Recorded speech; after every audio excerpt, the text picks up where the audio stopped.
Welcome to the Tech Egg. Don't get scrambled. Enjoy the video. You start by getting the camera ready. Power on the Hero 13, pick video or photo mode, and make sure the touchscreen is active. Once done, frame your subject roughly where you want it because digital zoom will crop the image.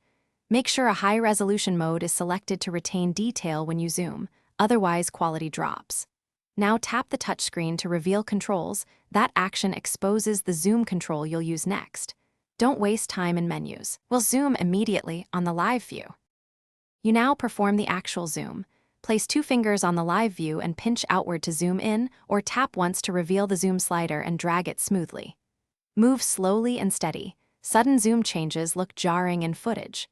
While zooming, watch the edges for distortion and reframe as needed. Because GoPro uses digital crop, you are not increasing optical focal length. If recording, press record before zooming for continuous capture, or zoom, then start recording for a locked composition.